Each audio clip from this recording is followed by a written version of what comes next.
दीदी को पकड़ने के लिए युवराज और राधिका ने पूरी जान लगा दी थी। तभी उनको हवेली के नीचे एक गुप्त महल मिला, जहां उन्हें बाहर निकलने के लिए 10 खतरनाक दरवाजों की परीक्षा से भी गुजरना पड़ा। और वही उधर रोशनी और राशि सिंधु के साथ बाकी लड़कियों को लेकर पुलिस स्टेशन चले गए थे। वहीं युवराज और राधिका के लिए हवेली का हर दरवाजा एक नई चुनौती था, डर और मानसिक परीक्षाओं से भरा हुआ था।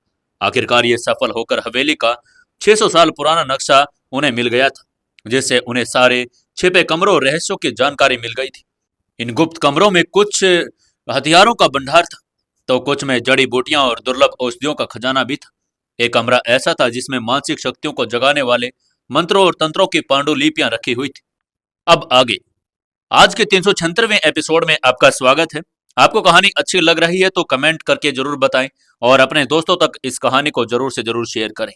चलिए शुरू करते हैं कहानी। राधिका और युवराज ने जब उन पांडुलिपियों को देखा तो वो कांप गई। उन्हें समझने में देर नहीं लगी कि यह वही ज्ञान था जिसका इस्तेमाल करके दीदी ने अनगिनत मासूम लड़कियों को सम्मोहित करके अपने जाल में फंसाया था। अब जब युवराज और राधिका को इस महल की पूरी रूपरेखा समझ आ चुकी थी, तो उनके अंदर एक नई शक्ति का संचार हो गया था।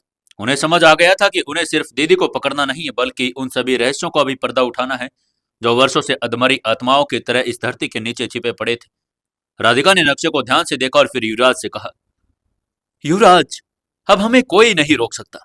यह नक्शा हमारी जीत की चाबी है। दीदी अब चाहे किसी भी कमरे में छिप जाए, हम उसे ढूंढ लेंगे। युवराज ने गंभीरता में सिर हिलाया और कहा, हमें जल्द से जल्द उस गुप्त कमरे की जांच करनी होगी। दीदी ने शायद अब तक हमारी उपस्थिति का आभास पा लिया होगा। हमें जल्दी करना होगा। दोनों अब कमरे में लगातार जा रहे थे। हर बार जब वे किसी गुप्त दरवाजे को खोलते तो वहां का वातावरण और ऊर्जा कुछ अलग सी होती। किसी कमरे में वर्षों पुरानी महक तो किसी में रहस्यमय कंपने। ऐसा प्रतीत होता कि जैसे महल स्वयं जाग उठा हो, जैसे वो जानता हो कि अब उसकी कहानी फिर से जीवित हो रही। एक कमरे में उन्हें दीवार पर उकेरे गए चित्र मिले जो राजा के पूर्वजों से संबंधित थे, और 6 गुप्त दरवाजों की जांच करने के बाद वे अंतिम स्थान पर पहुंच गए थे, जहां नक्शे के अनुसार दीदी के छिपने की सबसे अधिक संभावना थी। दीदी ने अक्सर इसी कमरे का इस्तेमाल कर अपने षड्यंत्रों को योजना बनाया था। अब राधिका और युवराज का उस कालकक्ष के द्वार पर खड़ा हो जाना कोई आम बात भी नहीं थी। दोनों की सांसें तेज थी, लेकिन चेहरे पर दृढ़ता थी। उनके पास अब हर सवाल का उत्तर था। सबसे बड़ी बात, उनके दिल में अब डर भी नहीं था। युवराज ने कालकक्ष का दरबार खोल दिया और वहां पर बने सिंह के कान को मरोड़ दिया। जब वो दृश्य उनके सामने आया तो पल भर के लिए उनके होश उड़ गए। जैसे ही दरवाजा खुला, एक तेज सर्द हवा उनके चेहरे से टकराई। युवराज और राधिका ने एक दूसरे की ओर देखा। उनकी आंखों में स्पष्ट था, ये कोई साधारण कमरा नहीं था। दोनों ने निश्चय के साथ एक साथ भीतर कदम रखा और सामने का दृश्य बहुत ही अद्भुत और डरावना था। कमरे के बीचों बीच एक ऊंचा सुनहरे रंग का सिंहासन बना हुआ था, जो लाल मखमल से सजा हुआ था। उसी सिंहासन पर दीदी बैठी हुई थी। वही दीदी जो किसी शाही रानी से कम नहीं लग रही थी। कमरे की दीवारें काले रंग की थी, पर उन पर पुराने चिन्ह लगे हुए थे। हर कोने में भयावह उपस्थिति, मानो यह स्थान मात्र ईंट और पत्थर न का होकर किसी बुरी शक्ति का केंद्र हो। दीदी के होठों पर पान की लाली थी। उसकी आंखों में एक अलग ही चमक थी, शातिर, चालाक और कॉन्फिडेंस से भरी हुई। उसके पैरों के रखे चांदी के पायदान पर हल्की हल्की पान की गंध पूरे कमरे में फैल रही थी। जैसे उसने युवराज और राधिका को देखा, उनकी हंसी गूंजने लगी, और एक ऐसी हंसी जो रोंगटे खड़े कर दे। वही हंसी एक आम इंसान की न होकर किसी शैतान की मालूम होती थी। पूरे कमरे में वो हंसी गूंज गई और दीवारों से टकराकर बार बार आ रही थी। युवराज और राधिका के कानों भी गूंजने लगे थे। आओ आओ मेरे राजा। दीदी की हंसी के बीच खुली हुई आवाज कमरे में और गूंज गई। आखिरकार अपने मासूका के साथ तुम यहां तक पहुंच ही गई। क्या सच्चा प्रेम सच में दरवाजे खोल सकता है? उसके शब्दों में व्यंग्य और सत्ता का ऐसा मिश्रण था कि पल भर को समय ही थम गया। राधिका ने घृणा से उसकी ओर देखा और उसका हाथ अनायास युवराज की हथेली को छू गया। शायद उसे अपने मन को स्थिर करने के लिए किसी अपने की गर्माहट चाहिए थी। युवराज की नजरें दीदी से एक पल के लिए भी नहीं हटी। वो धीरे धीरे उसकी ओर बढ़ रहा था। दीदी अब भी पान चबा रही थी और उसकी जीभ के लाल रंग की धारे उसके दांतों के बीच से वो पान का रस टपक रहा था। मगर उसकी आंखें और एक अलग ही खेल खेल रही थी। उसने अपने पलकों को धीरे से झपकाया और युवराज राधिका की आंखों में झांकने की कोशिश की। दीदी की आंखें युवराज राधिका की ओर तीव्रता से देखने लगी। वो आंखों ही आंखों में उन्हें सम्मोहित करने की कोशिश कर रही थी। उसकी आंखों की पुतलियां अब लाल हो चली थी और वो अवचेतन को जकड़ना चाहती थी। उसने अपनी इच्छाओं को गुलाम बनाना चाहती थी। युवराज और राधिका भी कोई आम नहीं थे। वे उनके स्तर को पार कर चुके थे जहां मानसिक खेल उन पर असर न करे, और दोनों उच्च स्तर के मार्शल आर्ट फाइटर भी थे। और वर्षों की साधना और प्रशिक्षण ने उन्हें master of mind of martial की विधाओं में भी दीक्षा मिली थी। उन्हें अपने मन को मजबूत बना लिया था, और दीदी की सम्मोहक विद्या उन पर बेअसर हो रही थी। राधिका ने अपनी आंखें मूंद कर गहरी सांस ली और दीदी की ऊर्जा को अपने भीतर सम्माहित होते हुए महसूस किया। फिर उसने धीरे से मुस्कुराया, जैसे कह रही हो, हमें आजमाओ, मगर जीत नहीं पाओगी। युवराज एक एक कदम आगे बढ़ा रहा था। उसकी आंखें सिर्फ दीदी पर थी। उसकी चाल में निडरता थी। दीदी को जैसे विश्वास ही नहीं हो रहा था कि कोई उसकी सम्मोहन विद्या से बच कैसे सकता है। उनकी हंसी अब हिचकियों में बदलने लगी थी, और आंखों में जो तेज था वो घबराहट की परछाई में दिखने लगा था। ये कैसे मुमकिन है? मैंने तो 7 वर्षों की साधना की है। दीदी अपने आप में बड़बड़ाई, तुम दोनों पर मेरा सम्मोहन क्यों नहीं हो रहा? युवराज ने कोई उत्तर नहीं दिया, बस एक कदम आगे बढ़ा और उसकी चिप्पी ने दीदी को और असहज कर दिया। राधिका युवराज के पीछे ही चल रही थी। उसका चेहरा कठोर हो गया था।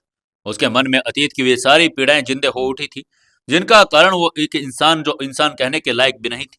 उसने अपने परिवार को खोया, अपने गांव की अस्मिता को टूटते देखा, और वो पल सामने था जब वो न्याय के दरवाजे पर पहुंच चुकी थी। दीदी का चेहरा जो पहले शातिर मुस्कान से भरा था, अब लगभग भयभीत होने लगा था। उसके होठों पर लाली उतर रही थी और उसकी आंखों में अब पसीने की बूंदें टपकने लगी थी। रुको, रुको, तुम नहीं जानते हो कि मैं कौन हूं? पीछे हट जाओ, दीदी ने उन्हें चौंकाते हुए कहा।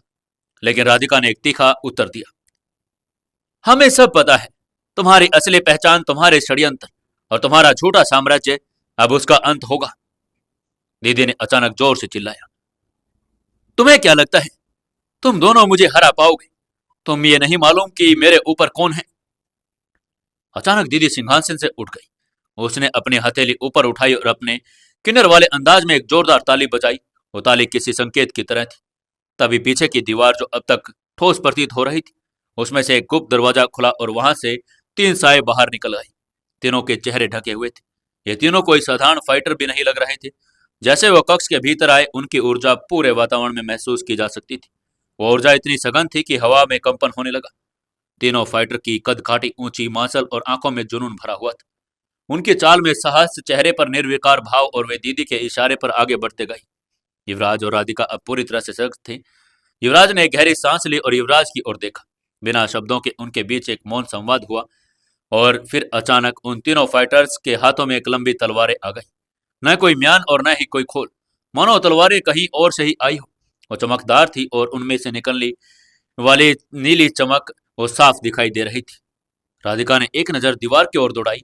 वहां लगी लोहे की एक पट्टी को जोर से खींच लिया। वो पट्टी दरअसल एक गुप्त हथियार था। वो मजबूत और भारी और धारदार लोहे की छड़ थी।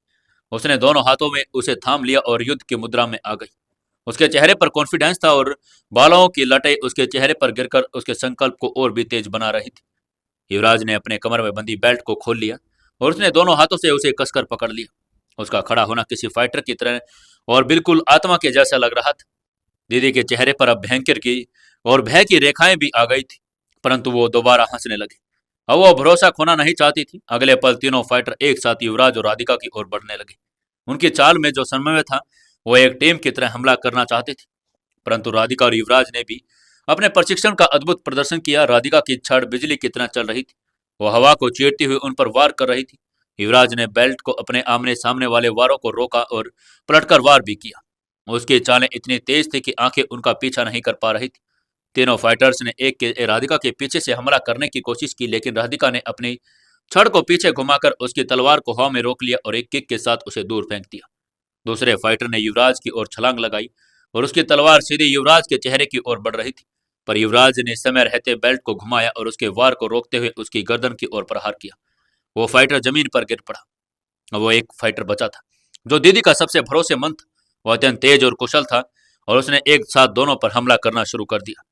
क्या लगता है दोस्तों आपको, क्या होगा आगे कहानी में? जानने के लिए जुड़े रहिए अपनी इस कहानी बेमानी मोहब्बत के साथ, और कहानी को ज्यादा से ज्यादा शेयर करें, कमेंट करें। और दोस्तों, आपको एक जरूरी सूचना देनी थी। आप सभी दोस्तों की सुविधा के लिए कल से हमारी वीडियो शाम को 7 बजे आया करेगी, क्योंकि हमारे जो दोस्त हैं वो बहुत ही कामकाजी लोग हैं और काम में व्यस्तता होने के कारण वो 6 बजे वीडियो को देख नहीं पाते हैं। तो इसलिए मैंने उनकी फरमाइश पर कल से शाम को 7 बजे इसका टाइम कर दिया है। तो कल से हमारी वीडियो आपको 7 बजे मिला करेगी हर रोज। उसके बाद उसको इस तरह आते हुए देखकर राधिका और युवराज ने भी एक साथ रणनीति बना ली थी। युवराज ने उसके वारों को सामने से रोका और जबकि राधिका ने पीछे आकर उसकी टांगों पर प्रहार करना शुरू कर दिया। उस फाइटर ने भी हार नहीं मानी, लेकिन एक संयुक्त वार अंततः दोनों ने धाराशायी कर दिया। अब केवल दीदी रह गई थी। कमरे में एक अजीब सी शांति छा गई थी जैसे, और दीदी के चेहरे पर अब शैतानी मुस्कान भी गायब हो गई थी। उसकी जगह भय हताशा ने ले ली थी। उसकी आंखों में अब सम्मोहन नहीं, याचना आ गई थी। राधिका और युवराज अब उसकी ओर बढ़ रहे थे। राधिका के दिल ने अपने परिवार, अपने अतीत और अपने प्रतिशोध की आग जला ली थी। राधिका धीरे धीरे आगे बढ़ रही थी।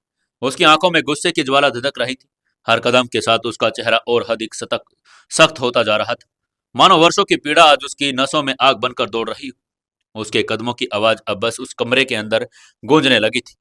उसके सामने सिंहासन के पास बैठी जो दीदी थी वो भी खड़ी हो गई थी, लेकिन फिर भी अपने किन्नर वाले अंदाज में उसने तांडी बजाते हुए दम से बोली, घूर क्या रही है हरामजादी? अगर मुझे हाथ लगाने की कोशिश की तो तुम और तेरा आशिक भी जिंदा नहीं बचेंगे। तुम जानते नहीं हो कि मेरे पीछे और कौन कौन है। दीदी की आवाज भले ही धमकी थी, लेकिन उसकी आंखों में डर आ गया था।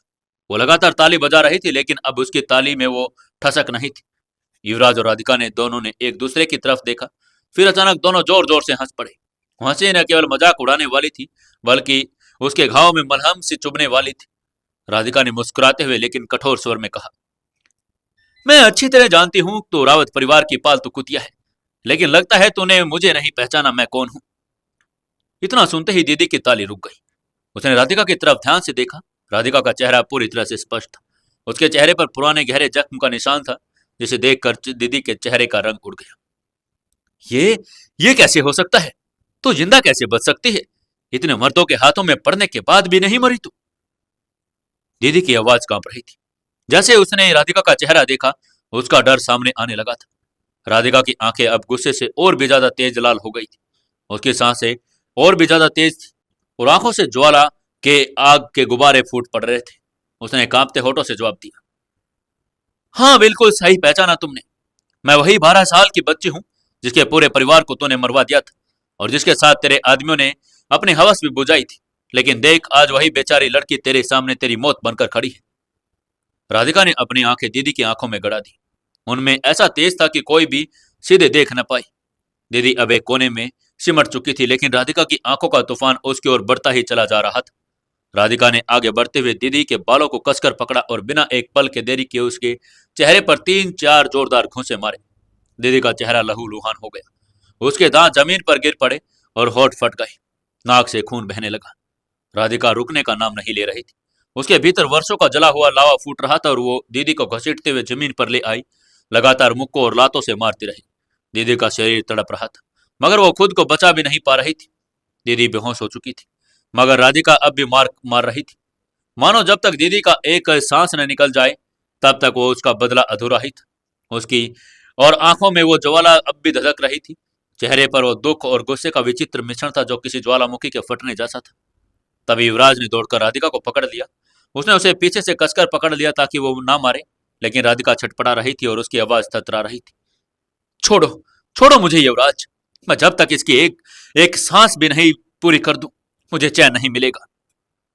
युवराज ने उसे अपने बाहों में कस लिया, जैसे कोई माँ ने बच्चे को एक अलग समेट लेती है। उसने धीमे स्वर में कहा, देखो राधिका, हम इसे मार नहीं सकते, हमें इसे जिंदा रखना होगा। यही हमें रावत परिवार का ठिकाना बता सकती है। रावत परिवार का नाम सुनते ही राधिका की आंखों में लपटें कम हो गई। उसकी सांसें धीरे धीरे सामान्य होने लगी। उसका शरीर अब कांपते हुए थम सा गया था। उसने दीदी की ओर देखा जो अब अधमरी हालात में जमीन पर पड़ी थी, खून से लथपथ अधमरी और टूटी हड्डियों के साथ। राधिका अब धीरे धीरे थोड़ी थोड़ी शांत होने लगी थी। युवराज ने जब महसूस किया कि वो शांत हो चुकी है तो उसने अपनी बाहें थोड़ी ढीली कर दी। राधिका ने गहरी सांस लेकर जमीन पर बैठ गई। उसका सारा बदन थक गया था, जैसे बरसों का कोई युद्ध अभी अभी खत्म हुआ था। कमरे में एक हल्की सी गूंजती हुई खामोशी थी जिसमें दीदी करहा रही थी। युवराज ने गहरी सांस लेते हुए राधिका की ओर देखा। उसने धीरे से राधिका के कंधे पर हाथ रखा और गंभीर स्वर में कहा, हमें अब जल्द से जल्द इसे यहाँ से निकाल कर इसे किसी सुरक्षित स्थान पर लेकर जाना होगा। तुम ऐसा करो, इसे उठाओ और हमारी गाड़ी की डिग्गी में बंद कर दो। मैं इसके सभी आदमियों को एक जगह इकट्ठा करता हूँ। रोशनी किसी भी वक्त पुलिस को लेकर यहाँ पहुंच सकती है। हमें ये कतई नहीं पता चलने देना होगा कि दीदी हमारे कब्जे में है। राधिका ने कोई उत्तर नहीं दिया, लेकिन उसकी आंखों में दृढ़ निश्चय चमक उठा। वो चुपचाप झुकी और बेहोशी पड़ी दीदी को मजबूत कंधों पर उठा लिया। दीदी का लहूलुहान चेहरा अब भी राधिका के दिल में ज्वालामुखी की तरह सुलग रहा था, लेकिन वास्तविकता में अब उसकी सोच को और बदल दिया था। वो धीरे धीरे महल के गलियारे से बाहर निकलने की कोशिश कर रही थी। युवराज ने वहां एक ऐसा और एक स्विच देखा जिससे वो बाहर निकलने का उनको रास्ता सामने दिखाई दे रहा था। उसके बाद वो लोग धीरे धीरे दीदी को उठाकर बाहर आ रहे थे। रास्ता सुनसान था और दीवारों पर जगह जगह खून के छींटे और टूटी हुई ईंटें गवाह थी कि हाल में हिंसा हुई थी। राधिका का हर कदम उसकी आत्मा पर बोझ बनकर बह रहा था, लेकिन उसका संकल्प बोझ से कहीं अधिक मजबूत हो गया था। उसके बाद वो लोग हवेली से बाहर निकल गए और सामने उनकी गाड़ी खड़ी थी। राधिका ने गाड़ी की डिग्गी खोली और दीदी को गाड़ी की डिग्गी के अंदर बैठा दिया और डिग्गी को लॉक कर दिया। युवराज भी यहाँ महल के अंदर छानबीन में लगा था। उसने एक एक करके महल के तहखाने में पड़े हुए दीदी के सभी गुर्गों को खोज निकाला। कुछ अभी भी अचेत पड़े थे और कुछ बुरी तरह घायल थे, कुछ धीमी धीमी आवाजों में करहा रहे थे। युवराज ने एक खाली हॉल का इस्तेमाल किया और सभी को वहीं पर घसीट कर ले गया। उनके हथियार, मोबाइल और कोई भी संचार उपकरण पहले ही जब्त कर लिए थे। कमरे के कोनों में भारी फर्नीचर खिसकाकर उसने दरवाजा बंद कर दिया कि कोई आसानी से बाहर न निकल सके। खून और पसीने की बू से पूरा हॉल भर चुका था। युवराज एक बार फिर अपने चेहरे से खून के छींटे साफ कर लिया और खिड़की के पास आकर एक अपनी गाड़ी को और देखा, और जहां पर राधिका वहीं पर खड़ी थी उसने देखा और वो धीरे धीरे वहां पर आने लगा था। युवराज ने गाड़ी के पास आकर कहा, अब हमें बस रोशनी का इंतजार करना है। पुलिस को यही बताना है कि दीदी को हम नहीं पकड़ पाए, हमारे हाथ से निकल गई। तुम ध्यान रखो कि डिग्गी न खुल जाए। उधर रोशनी कब की सभी लड़कियों को लेकर पुलिस स्टेशन पहुंच चुकी थी। कसौल की ठंडी वादियों से गुजरते हुए रोशनी के चेहरे पर एक ठंडी लेकिन सख्त चमक थी, जो एक फाइटर के सम्मान की गवाही दे रहा था। उसके साथ सिंधु और राशि भी उतने ही गंभीरता और दृढ़ निश्चय से उसके साथ ही चल रहे थे, लेकिन उनके दिलों में संतोष की लो थी, क्योंकि उन्होंने न सिर्फ अपने लिए बल्कि उन 40 लड़कियों के लिए भी आजादी हासिल कर ली थी। जैसे वो लोग पुलिस स्टेशन में पहुंचे, वहां के अधिकार ने उस भीड़ को देखकर चौंक गए। सामने 40 डरी सहमी लेकिन जीवित लड़कियां खड़ी थी, और जिनकी आंखों में वही अंधकार था। और लेकिन उनके साथ 3 लड़कियां खड़ी थी जो सिंधु, राशि और रोशनी थी। वो अलग ही दिखाई दे रही थी। उनको इस तरह एक साथ आता हुआ देखकर इंस्पेक्टर बाहर आया और आते ही उन्होंने वहां से पूछ लिया, क्या हुआ बेटा, और ये सब कौन है और आप लोग हैं कौन? सिंधु ने आगे बढ़ते हुए एक लंबी सांस ली और बोली, सर, मुझे और मेरी बहन राशि को दीदी नाम की एक औरत ने और एक क्लब से अगवा कर लिया था। उन्होंने हमें एक सुनसान हवेली में रखा। वहां हमने देखा कि कई लड़कियां को अगवा कर लिया था।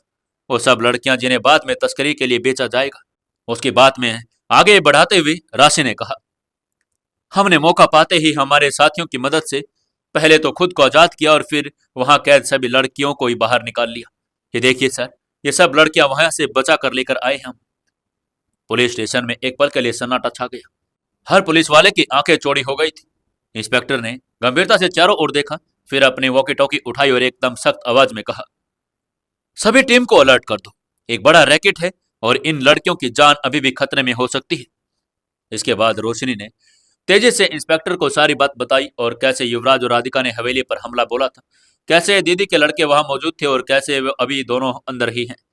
इंस्पेक्टर ने बिना समय गवाए 2 जीपें तैयार की और एक पूरी टीम के लेकर वहां के लिए रवाना हो गई। रोशनी भी उनके साथ ही बैठी थी और सिंधु और राशि भी पीछे बैठ गई थी।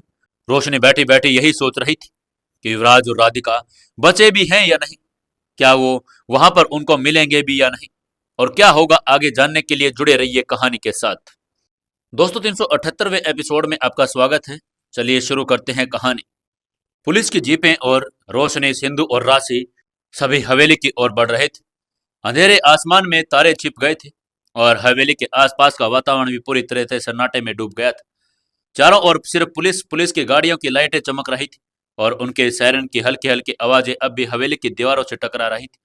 चंद लम्हों पहले जहां मौत और बदले की आग सुलग रही थी, वहां अब पुलिस ने डेरा डाल लिया था। कुछ ही देर में रोशनी, सिंधु और राशि और पुलिस की 2 गाड़ियां हथियारबंद पुलिस वालों के साथ पर हवेली के अंदर आ गए थे। हवेली के अंदर घुसते ही जवानों ने अपनी पोजीशन ले ली। और पूरे परिसर की घेराबंदी कर दी। रोशनी ने तेज आवाज में चिल्लाकर कहा, यही है वो सब, इसी हवेली में लड़कियों को छुपा कर रखा गया था। इंस्पेक्टर ने जो ऑपरेशन को लीड कर रहे थे, उन्होंने तुरंत जवानों को आदेश दिया, हर कमरे की तलाशी लो, कोई भी छुपा हुआ अपराधी बचना नहीं चाहिए। पुलिस ने दीदी के सभी गुंडों को तलाशी में पकड़ लिया और जिन्हें युवराज ने पहले ही एक जगह पर इकट्ठा कर दिया था। हथकड़ियों में जकड़े इन दरिंदों को देखकर पुलिस को अंदाजा हो गया कि यह कोई आम गिरोह नहीं था। जब पुलिस ने युवराज राधिका को दीदी के बारे में पूछा तो उन्होंने वही कहानी दोहराई जो उन्होंने पहले तय कर ली थी। युवराज ने शांत लेकिन गंभीर स्वर में कहा, सर, हमने पूरी कोशिश की कि उसे पकड़ने, लेकिन वो किसी तरह हमारे हाथों से निकल गई। राधिका ने भी अपने स्वर को उतना ही दृढ़ता और संयम बनाते हुए बोला, वो बहुत चालाक थी। जैसे ही हम उसके करीब पहुंचे, वो किस रहस्यमयी रास्ते से निकल गई। हमने पीछा किया लेकिन उसे पकड़ नहीं पाए। इंस्पेक्टर ने थोड़ी देर उनकी आंखों में देखा, वो मानो उसे ढूंढने की कुछ कोशिश कर रहा हो, लेकिन फिर उसने सिर हिलाया और कहा, ठीक है, आप लोगों ने जो किया वो बहुत बहादुरी का काम है। इन लड़कियों की जिंदगी बचाना कोई छोटा काम नहीं है। उसके बाद उन्होंने सभी के बयान ले लिए।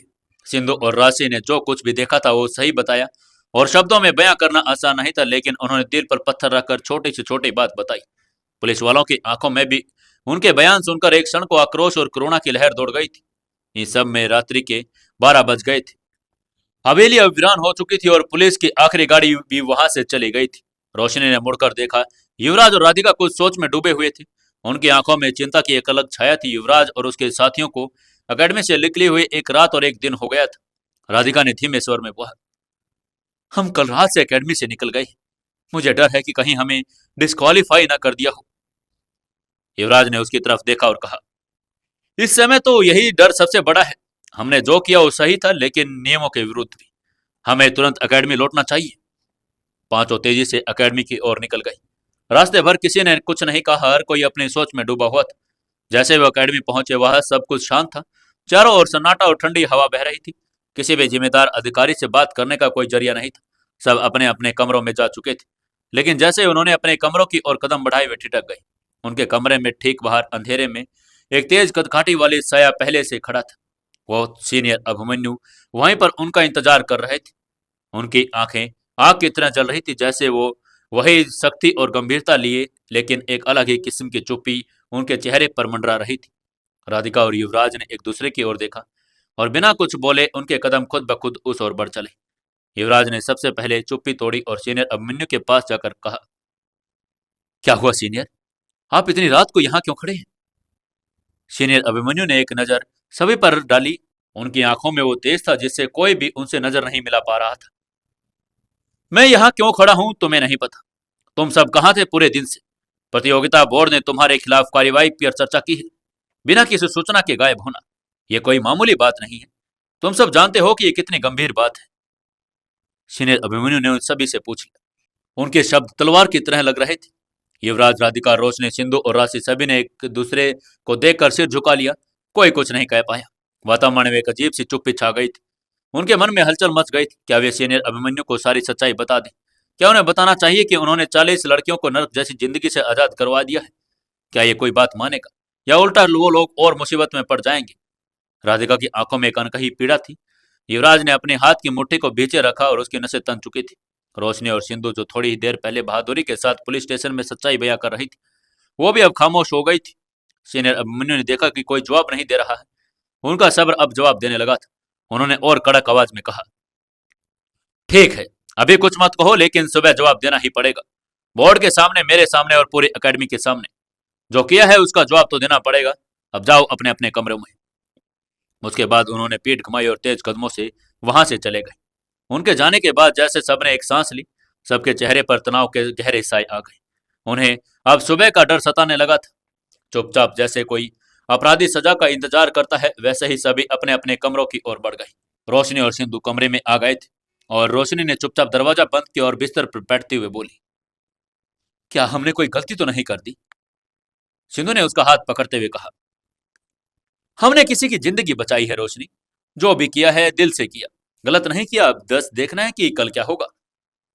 दूसरी ओर राधिका और राशि अपने अपने कमरे में पहुंच गई। राधिका खिड़की के पास जाकर खड़ी हो गई थी। चांद की हल्की रोशनी उसके चेहरे पर पड़ रही थी। वो शांत थी, लेकिन आंखें बहुत कुछ कह रही थी। राशि ने धीमे स्वर में कहा, राधिका दीदी, आप ठीक तो है ना? राधिका ने सिर हिलाकर कहा, पता नहीं राशि, दिल भारी है। डर तो है, लेकिन कहीं ना कहीं सुकून भी है। क्या पता कल क्या नया मोड़ आएगा जिंदगी में। ठीक है, अब जल्दी से सो जाते हैं, सुबह ही देखेंगे। राधिका का इस तरह बात करना राशि को कुछ अलग सा लगा, लेकिन उसने कुछ भी नहीं कहा। चुपचाप बिस्तर पर जाकर लेट गई। राधिका को मालूम था कि अगर वो सोएगी ही तो युवराज के साथ जाकर दीदी को ठिकाने लगा सकेगी। वहीं युवराज अपने कमरे में अकेला था। उसने दरवाजा बंद किया और दीवार के सहारे फर्श पर बैठ गया। उसकी आत्मा बोझिल हो रही थी। वो सच्चाई के लिए लड़ा था, लेकिन उसे दीदी के बारे में झूठ बोलना था। और उसने दीवार से सिर टिका लिया और आंखें मूंद ली। वो सोच रहा था कि क्या किया जाएगा। उसने उठकर बिस्तर पर आकर सोने की कोशिश की, लेकिन उसकी आंखों में नींद नहीं थी। वो कोने पर ही बैठा रहा, बिस्तर से सटी दीवार पर पीछे टिकाए दीवार की ओर टकटकी लगाए देखा जा रहा था। उसके दिल में एक बेचैनी थी। कमरे में हल्का अंधेरा था और रोशनी खिड़की के पर्दों से चमकर जमीन पर चुपचाप आ रही थी। युवराज की आंखें बार बार दीवार से लटकती घड़ी की ओर उठ जाती और फिर दरवाजे पर टिक जाती। हर एक सेकंड उसे एक युग जैसा लग रहा था। इतने में धीमी कदमों की आवाज आई और एक साथ दरवाजे पर कोई आ गया। युवराज ने महसूस किया कि कोई आया है। वो तुरंत खड़ा हुआ और उसने बिना देरी के दरवाजा खोल दिया। सामने राधिका खड़ी थी और भीतर आने के बजाय उन्होंने दोनों नजरें बुलाई और मानो सुनिश्चित कर लिया कि कोई देख तो नहीं रहा है।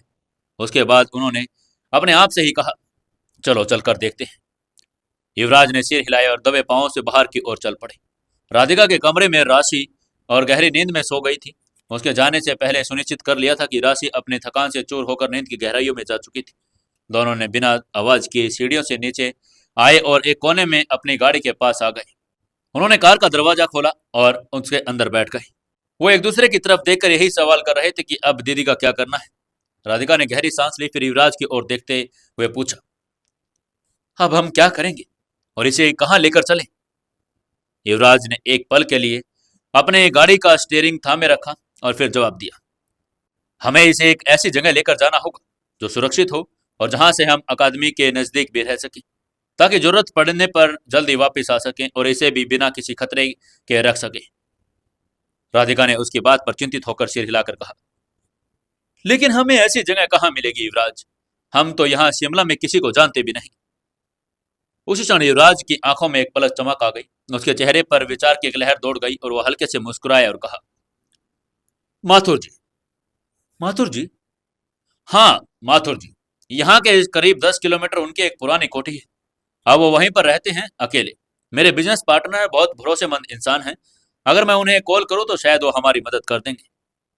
राधिका ने राहत की सांस ली और कहा, तो फिर पूछ लो, क्या कहते हैं माथुर जी? अब क्या कहेंगे माथुर जी? क्या लगता है दोस्तों आपको, क्या माथुर जी उनको ये बात के लिए सहमति दे देंगे या फिर वो उनको वहां पर नहीं रखने देंगे? जानने के लिए जुड़े रहिए कहानी के साथ। दोस्तों, कहानी को लगातार कमेंट करते रहें और लाइक जरूर करते रहें। और दोस्तों याद रखिएगा, कल का जो टाइम है हमारी वीडियो का वो 7 बजे हो रहा है। तो कल से अपनी जो वीडियो है ये शाम को 7 बजे आया करेगी। और क्योंकि 6 बजे अब मेरे बहुत सारे जो दोस्त हैं उनका कहना है कि उनके पास 6 बजे टाइम नहीं होता है, क्योंकि आजकल गर्मियों का टाइम है और तो काम 6 बजे तक करते हैं। तो शाम को 7 बजे बड़े अच्छे तरीके से वो सुन सकते हैं। तो मैंने आप लोगों की सुविधा के अनुसार इसको शाम को 7 बजे कर दिया है। तो कल से हमारी वीडियो शाम को 7 बजे आया करेगी और आप कहानी को इसी तरीके से प्यार देते रहें। दोस्तों, 379वें एपिसोड में आपका स्वागत है। चलिए शुरू करते हैं कहानी। युवराज ने तुरंत अपना मोबाइल निकाला और माथुर जी का नंबर डायल कर लिया। कुछ घंटियों के बाद उधर से आवाज आई, हेलो। प्रणाम माथुर जी, मैं युवराज बोल रहा हूँ। युवराज ने इधर से कहा, अरे युवराज, इतनी रात को सब ठीक तो है ना? माथुर जी ने थोड़े गंभीर स्वर में पूछा। जी माथुर जी, सब ठीक तो है, पर एक अर्जेंट मदद चाहिए आपकी। आपसे मिलना है, अभी बहुत जरूरी है, युवराज ने कहा। माथुर जी ने आवाज में गंभीरता लाते हुए कहा, ठीक है, फिर इसमें पूछने की कौन सी बात है? तुम सीधे आ जाओ, कोठे का दरवाजा खुला मिलेगा, कोई जरूरत नहीं है पूछने की। युवराज ने धन्यवाद कहा और कॉल काट दी।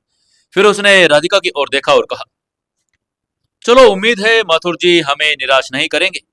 उसके बाद युवराज ने गाड़ी को माथुर जी के कोठे की ओर मोड़ दिया। आसमान में चांद उनके साथ साथ चल रहा था। शहर की लाइट धीरे धीरे कदमों को छूती जा रही थी। कार के अंदर सन्नाटा था और दोनों के मन में तूफान मचा हुआ था। राधिका खिड़की से बाहर देख रही थी। उसकी आंखें शांत थी, पर भीतर बहुत कुछ चल रहा था। युवराज, क्या तुम सोचते हो कि हम जो कर रहे हैं वो सही है? पुलिस को नहीं बताना, उसे अपने पास रखना, कहीं हम कोई मुसीबत में ना पड़ जाएं। युवराज ने एक लंबी सांस ली और गाड़ी को थोड़ा धीमे किया और कहा, राधिका, मुझे नहीं पता कि ये सही है या गलत, लेकिन मैं इतना जरूर जानता हूं, अगर हमने उसे पुलिस के हवाले कर दिया तो शायद सारी सच्चाई अभी हमारे सामने ना आ पाई। वो बहुत चालाक है और हमारे पास वक्त भी बहुत कम है। हमें उसके सच्चाई तक पहुंचना ही होगा। थोड़ी देर में उनकी गाड़ी एक पहाड़ी मोड़ पर एक बने आलीशान बंगले के सामने रुक गई। ये बंगला शिमला के हृदय स्थल में बसा था और उसी एक कोने में एक हल्की पीली रोशनी चमक रही थी और माथुर जी का बंगला यही था। बंगले के चारों ओर ऊंची दीवारें थी और अंदर से एक हल्की सी रोशनी छनकर बाहर आ रही थी। जैसे ही गेट खुल गया था, युवराज ने गाड़ी अंदर लेकर पार्क की और दोनों बाहर निकल गए। युवराज और राधिका जल्दी से गाड़ी से उतरे और बंगले के मुख्य दरवाजे की ओर बढ़े और उन्होंने देखा कि माथुर जी ड्राइंग रूम में पहले ही खड़े थे। सफेद दाढ़ी, गंभीर चेहरा और आंखों में अनुभव की गहराई उनके व्यक्तित्व से साफ झलक रही थी। उन्होंने जैसे ही युवराज और राधिका को देखा, उन्होंने कहा, आओ युवराज, आओ, बैठो। पर युवराज ने उनके वाक्य को बीच में ही काटते हुए दृढ़ स्वर में कहा, माथुर जी, हमारे पास बैठने का वक्त नहीं, मुझे आपसे एक मदद चाहिए। माथुर जी ने अपनी सफेद बाहें ऊपर उठाई और गंभीर होकर बोले, युवराज, तुम बेहिचक मुझसे कह सकते हो। तुम इतने घबरा और सोच क्या रहे हो? तुम्हें जो चाहिए मुझसे मांग सकते हो। बताओ, क्या चाहते हो तुम? राधिका ने पहली बार थोड़ी राहत की सांस ली। युवराज ने तुरंत कहा, माथुर जी, मुझे एक ऐसी सुरक्षित जगह चाहिए जो एकदम एकेडमी के पास हो, पर इतनी छुपी हुई कि कोई वहां तक पहुंच ना सके। माथुर जी कुछ क्षणों के लिए चुप हो गए। फिर उन्होंने कमरे में मौजूद बड़े से खिड़की की ओर देखा और जो बगल वाले खंडर में खुलती थी। देखो युवराज, इस मार्शल आर्ट एकेडमी के सबसे नजदीक अगर कोई जगह है और सुरक्षित है तो यही है, और वो मेरी पुरानी कोठी है जो इस बंगले से जुड़ी है। वर्षों से ये कोठी बंद पड़ी है, ना कोई आता है ना ही कोई जाता है। तुम उसका उपयोग कर सकते हो, जैसे चाहो, तुम्हारी मर्जी। राधिका की आंखों में चमक आ गई, मानो किसी ने उसके कंधों से चिंता का बोझ उतार लिया था। शुक्रिया माथुर जी, आपका एहसान हम कभी नहीं भूलेंगे, युवराज ने ईमानदारी से कहा। माथुर जी ने युवराज के कंधे पर हाथ रखते हुए कहा, कोई बात नहीं युवराज, तुमने जो मेरे परिवार का एहसान किया है उनके सामने तो यह कुछ भी नहीं है। चलो, मैं तुम्हें उस कोठे की चाबी देता हूं और रास्ता भी दिखा देता हूं। दोनों बाहर निकले और पीछे पीछे राधिका भी चल रही थी। उसके मन में कई सवाल थे। थोड़ी देर के बाद वो कोठी के पास पहुंचे तो माधुर जी ने एक पुराना ताला खोला और जो शायद बरसों से बंद था। उन्होंने आगे आते हुए कहा, आओ अंदर आ जाओ। ये देखो, ये बहुत ही सुरक्षित जगह है। जो भी करना है करो। तुम इसे जैसे भी उपयोग करना चाहते हो कर सकते हो। तुम्हें किसी भी चीज की चिंता करने की जरूरत नहीं है। वहां की गंध पुराने समय की कहानियां कह रही थी। धूल से अटा पटा फर्श और टूटे खिड़कियां, दीवार पर समय की छाप, पर यह सब एक सुरक्षित भी थी। राधिका की आंखों में एक अजीब सी कृतज्ञता थी। इतने मुश्किल से, और जब यह रास्ता दिखाई दे रहा था तब माथुर जी ने जैसे किसी अपने का मिलना हो और ईश्वर की कृपा हो गई थी। कोठी के अंदर एक ऐसा कमरा था जो पूरी तरह से बंद और सुरक्षित था। उसी को दोनों ने दीदी के लिए अस्थायी कैदगृह के रूप में चुन लिया था। उसे हम यहाँ रख सकते हैं, युवराज ने राधिका की ओर इशारा करते हुए कहा। माथुर जी अब तक कोठे के हाल में खड़े थे और उन्होंने युवराज को चाबी देते हुए कहा था, ये लो इस कोठे की चाबी। जैसे कि मैंने तुम्हें बताया, यहाँ कोई नहीं आता, पूरी तरह सुरक्षित है। चाबी लेने के बाद माथुर जी ने जब जाने लगे तो युवराज ने उन्हें रोकते हुए कहा, एक मिनट माथुर जी, आप जरा यहीं रुकिए, मैं अभी आया। फिर युवराज तेजी से बाहर निकला और अपनी गाड़ी की ओर चला। गाड़ी के पास पहुंचकर उसने सीधा गाड़ी को ही वहीं पुराने बंगले की तरफ लेकर आना सोचा और वो अपनी गाड़ी को वहां पर ले आया। वहां आते ही उसने डिग्गी खोली और अंदर पड़ी बेहोश दीदी को अब भी होश नहीं था। उन्होंने उसको बाहर निकाल लिया। राधिका ने सुनिश्चित किया कि कोई आसपास तो नहीं है। फिर दोनों ने सावधानी से उसको उठाया और हवेली के अंदर लेकर आने लगे। धीरे धीरे करके वो उसको अंदर ले आई और एक कुर्सी पर बैठाकर उसे जड़ से बांध दिया। उन्होंने सोचा भी नहीं था कि उन्हें इतनी जल्दी एक ऐसा स्थान मिल जाएगा जहां पर वो दीदी को सुरक्षित रख सकते हैं। और ये एक ऐसा ही स्थान था जहां पर कोई भी नहीं आता था और न ही कोई किसी को सुराग मिलेगा। कमरे में एक पुरानी लकड़ी की कुर्सी रखी थी जिसके हत्थे सालों की घिसावट से चिकने हो चले थे। युवराज और राधिका ने दीदी को उसी पर मजबूती से बांध दिया। उसकी कलाइयां कुर्सी के हाथों से और पांव नीचे से पटरे से बांध दी। उसकी सांसें धीमी और स्थिर थी, पर चेहरा डरावने खामोशी से ढका हुआ था। सब कुछ तय करने के बाद दोनों कमरे से बाहर निकले और दरवाजा बंद कर दिया। जैसे ही दोनों कमरे से बाहर वापस हॉल में पहुंचे, माथुर जी वहीं पर अपनी जगह पर खड़े उनका इंतजार कर रहे थे। उनके चेहरे पर सवालों की लकीरें साफ दिखाई दे रही थी। उन्होंने युवराज की ओर देखते हुए पूछा, युवराज, ये कौन है और तुम इसे यहां पर क्यों लेकर आए हो? युवराज समझ गया था कि अब बात छुपाने का कोई फायदा नहीं। माथुर जी की आंखों में संदेह और बेचैनी आ गई थी। उनका उत्तर देना जरूरी था। उसने गहरी सांस ली और फिर बोलना शुरू किया। माथुर जी, आपको याद होगा, कल मैंने आपको कॉल किया था। कहा था कि मेरी दो साथी लड़कियां आपके क्लब से अचानक गायब हो गई। हमने पूरा क्लब छान मारा लेकिन उनका कोई सुराग नहीं मिला। असल में उन दोनों का अपहरण इसी ने करवाया था। ये औरत नहीं बल्कि एक मानव तस्करी का गिरोह है जो किन्नर के वेश में लड़कियों का अपहरण करके उन्हें बेच देती है।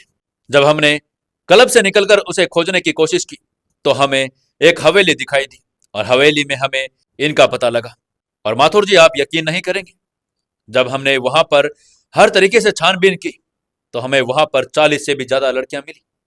कुछ तो 5 या 6 साल की बच्चियां भी थी, बिल्कुल मासूम सी और टूटी हुई। माथुर जी की भी आंखें चौड़ी हो गई थी। उनके चेहरे पर अविश्वास और दुख के भाव एक साथ आ गए थे। उन्होंने कुछ पल चुप रहकर सोचा और फिर युवराज के कंधे पर हाथ रखकर कहा, युवराज, तुमने जो भी किया वो बहुत बड़ा और बहादुरी का काम है। मैं हमेशा तुम्हारे साथ हूं। इस नए काम में जो भी मदद चाहिए मुझसे बोल देना। और अब तुम इसकी भी चिंता मत करो, अब ये मेरी जिम्मेदारी है। तुम्हारे से यहां से जाने के बाद कोई पंछी भी यहां पर नहीं मार सकता। और मैं इसकी पूरी गारंटी लेता हूं कि यहां पर कोई नहीं आएगा और इसका कभी भी किसी को पता नहीं चलेगा। युवराज ने उनकी आंखों में झांका। उसे एहसास हो गया था कि माथुर जी अब हर कदम में उनके साथ ही हैं। यह लड़ाई राधिका और युवराज के लिए आसान नहीं थी। उनके लिए बहुत आगे मुश्किलें भी आने वाली थी, लेकिन एक ऐसे सहयोगी का मिलना उनके लिए थोड़ी राह आसान होने जैसा ही हो रहा था। चलते हुए युवराज ने फिर माथुर जी की ओर देखा और फिर कहा, माथुर जी, अब दीदी की जिम्मेदारी पूरी आपकी है।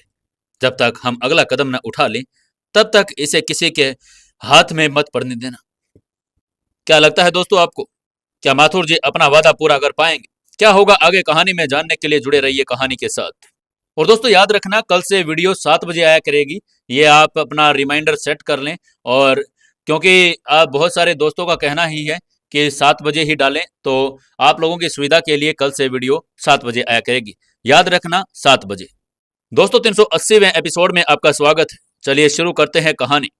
युवराज ने आगे बढ़ते हुए माथुर जी से कहा, माथुर जी, अब दीदी की जिम्मेदारी पूरी आपकी है।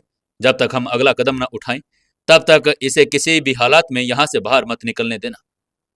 माथुर जी ने गंभीरता में सिर हिलाया और कहा, तुम चिंता मत करो युवराज, यह कोठी मेरी सबसे पुरानी और सुरक्षित जगह है। मेरे हुक्म के बिना यहाँ कुछ भी नहीं होता। चिंता मत करो और आराम से अपना काम करो। यहाँ की टेंशन लेने की कोई जरूरत नहीं है। राशि ने गहरी सांस ली, जैसे उसके भीतर जमा हुआ सारा तनाव आज हल्का हो गया था। उसने माथुर जी की आंखों में देखा और बोली, थैंक यू माथुर जी। अगर आप न होते तो हमें सच में नहीं पता था कि इस हालात को हम कैसे बाहर निकालेंगे। हम किस पर भरोसा करते। माथुर जी ने मुस्कुराते हुए कहा, तुम दोनों मेरे बच्चों के जैसे हो। अगर हमारे समाज में तुम्हारे जैसे बच्चे होंगे तो कोई भी किसी बेटी पर नजर नहीं उठा सकेगा और हमारी बेटियां असुरक्षित नहीं होंगी। बातों ही बातों में उन्हें पता भी नहीं चला कि समय कितना बीत गया था। आकाश अब धीरे धीरे काले से नीले में बदल रहा था। पूर्व दिशा में हल्की लालिमा फैलने लगी थी। पक्षियों की चहचहाट अभी शुरू नहीं हुई थी, पर वातावरण में वो हलचल सी होने लगी थी जो बताती थी कि भोर अब दूर नहीं है। युवराज ने अपनी कलाई की घड़ी पर नजर डाली और कहा, राधिका, सुबह होने ही वाली है। हमें जल्दी से एकेडमी चलना होगा। नहीं गए तो किसी को शक भी हो गया तो हमारे प्लान पर पानी फिर जाएगा। वैसे भी हमारे लिए तो आज वैसे भी बैठक होने वाली है। राधिका ने सहमति में सिर हिलाया और कहा, हाँ चलो, अब देर नहीं करना चाहिए। दोनों ने माथुर जी से अंतिम विदा ली और माथुर जी ने उन्हें कोठी के गेट तक छोड़ते हुए कहा, युवराज, मैं फिर कह रहा हूं, तुम चिंता मत करना, मैं यहां संभाल लूंगा। तुम्हारा काम अब अगले कदम की तैयारी करना होगा। तुम जाओ और अपना काम निश्चिंत होकर करो। युवराज और राधिका ने एक बार फिर पीछे मुड़कर कोठी को देखकर मन वहां पर बंद किसी अतीत को अलविदा कह रहे थे। फिर वो चुपचाप अपनी गाड़ी में बैठे और रास्ते की ओर चल पड़े। गाड़ी की हेडलाइट्स अंधेरे को चीरते हुए धीरे धीरे मार्शल आर्ट एकेडमी की ओर बढ़ रही थी। दोनों के चेहरे पर थकान और संतोष भी था। एकेडमी अब ज्यादा दूर नहीं थी, लेकिन रास्ता अभी भी उन्हें अपने हर मोड़ पर सतर्क रहने को कह रहा था। जैसे वे एकेडमी के पास पहुंचे, उन्होंने गाड़ी को बंद कर दिया और अंधेरे कोने में खड़ा कर दिया, जहां से कोई देख न ले। फिर वे दोनों धीरे धीरे एक एक कदम फूंक फूंक कर एकेडमी की इमारत की ओर आ रहे थे। चारों ओर सन्नाटा था। राधिका ने फुसफुसा कर कहा, हम सीधे अपने कमरे की ओर चलते हैं। किसी ने नजरें मिला ली तो कुछ न कुछ तो गलत हो जाएगा। युवराज ने सिर हिलाया और दोनों अंधेरे गलियारों से होते हुए अपने कमरे की तरफ बढ़ गए। उन्होंने एक बार भी पीछे मुड़कर नहीं देखा, जैसे हर कदम के साथ वो एक राज को दफन करते जा रहे थे। राधिका जब अपने कमरे में पहुंची तो उसने देखा राशि अब भी गहरी नींद में थी। उसने चुपचाप दरवाजा खोला, जूते उतारे और बिना आवाज किए अपने बिस्तर पर लेट गई। दिल तेजी से धड़क रहा था, लेकिन राहत मिल गई थी। वहीं युवराज भी अपने कमरे में दाखिल हुआ और कुर्सी पर बैठते हुए गहरी सांस ली। आंखों के सामने दीदी का चेहरा घूम गया और साथ ही वो सब कुछ भी जो बीती हुई रात में हुआ था। वो रात उनके जीवन की उन रातों में से एक बन गई थी जिसे वो कभी भूल नहीं पाएगा। एक ऐसा मोड़ न जो सिर्फ उसके वर्तमान को बदल रहा था, बल्कि भविष्य की दिशा भी तय कर रहा था। रात भर जागने के बाद भी युवराज और राधिका की आंखों में नींद का नामो निशान नहीं था। कमरे में घनी चुप्पी के बाद दोनों एकदम छत की ओर देखे जा रहे थे, जैसे वहां कोई अनकही कहानी लिखी हो। सन्नाटा इतना घना था कि घड़ी की टिक टिक भी किसी युद्ध घोष की जैसे प्रतीक हो रही थी। उनके भीतर चल रही उथल पुथल इस शांति के बिल्कुल विपरीत हो गई थी। राधिका का दिल बुरी तरह से धड़क रहा था।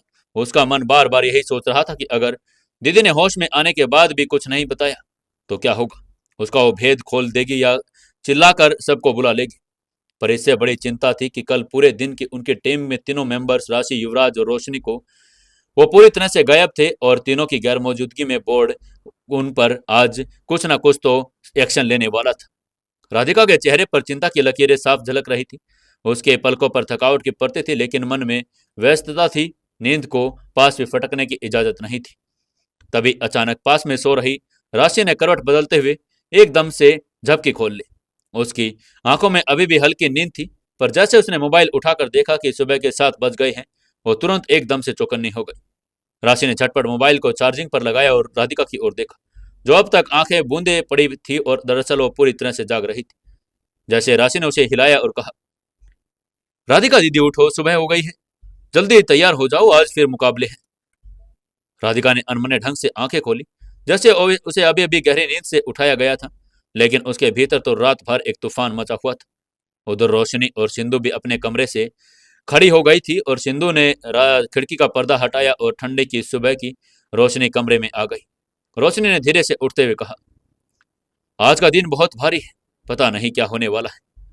सिंधु ने मुस्कुराते हुए कहा, सीनियर सब ठीक ही होगा, पहले फ्रेश हो लेते हैं फिर देखेंगे।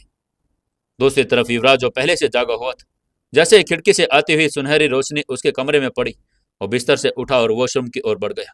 उसकी चाल में थकावट तो थी, लेकिन उससे भी ज्यादा थी आज की चिंता। वो शीशे के सामने खड़ा होकर खुद को कुछ देर तक देखता रहा। उसके चेहरे पर चिंता की लकीरें उभर आई थी। उसने ठंडे पानी से चेहरा धोया और खुद को शांत करने की कोशिश की, लेकिन भीतर की बेचैनी अब भी शांत नहीं हुई थी। उसे पता था कि उन्हें हर कदम बहुत सावधानी से रखना होगा। अगर प्रतियोगिता बोर्ड ने कोई भी सख्त निर्णय लिया तो उनका बलदेव राव तक पहुंचने का कोई भी रास्ता नहीं बचेगा। अगर वो मौका छूट गए तो फिर ना जाने कितने सालों तक उन्हें और इंतजार करना पड़ेगा। इतना टाइम उनके पास था नहीं। बाहर के गलियारों में भी चहल पहल बढ़ने लगी थी। कंटेस्टेंट अपने अपने कमरों से बाहर निकलने लगे थे। हल्की फुसफुसाहटें और तैयार होने की गर्माहट माहौल में और भी हलचल पैदा कर रही थी। लेकिन इन सब के बीच राधिका युवराज के दिल में अब भी रात के अंधेरे हुलझे हुए थे। राधिका ने खुद को जबरन बिस्तर से उठाया और चुपचाप वॉशरूम में चली गई।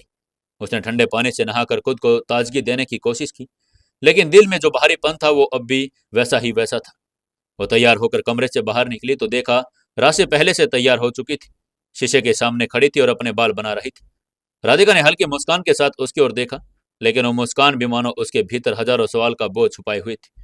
जब उन्होंने न सिर्फ प्रतियोगिता में अपने प्रदर्शन को बचाना था, बल्कि अपनी गैर मौजूदगी का जवाब भी किसी न किसी को देना ही था।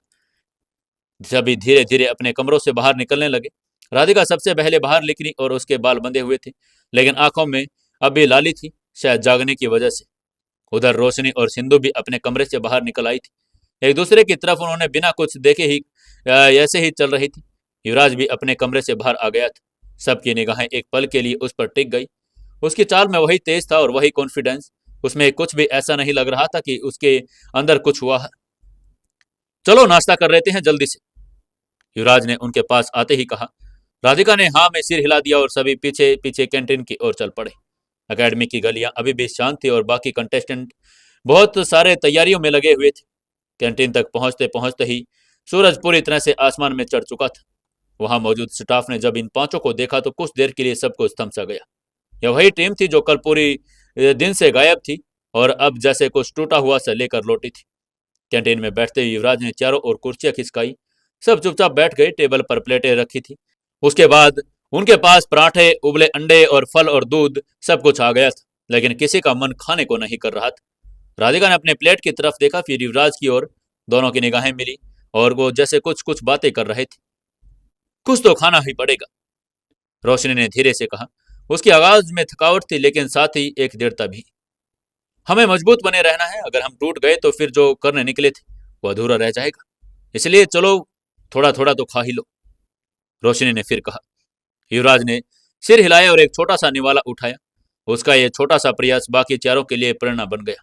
राशि ने दूध का गिलास उठाया और सिंधु ने सेब खा लिया। राधिका ने धीरे धीरे पराठा खाना शुरू कर दिया।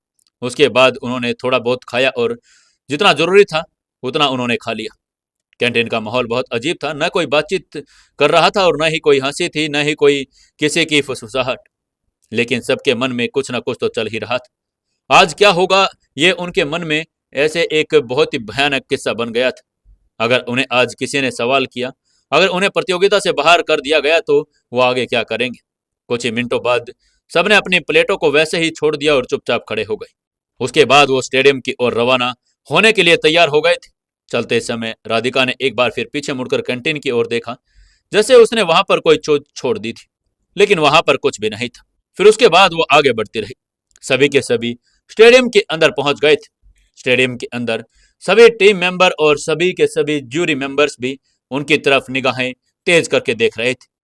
सभी को लग रहा था कि आज कमेटी उन्हें इस प्रतियोगिता से बाहर ही कर देगी, लेकिन किसी को भी अंजाम नहीं पता था। क्या होगा इनका अंजाम, क्या होगा आगे कहानी में, जानने के लिए जुड़े रहिए दोस्तों कहानी के साथ। कहानी को ज्यादा से ज्यादा शेयर करें, कमेंट करें और लाइक जरूर करें।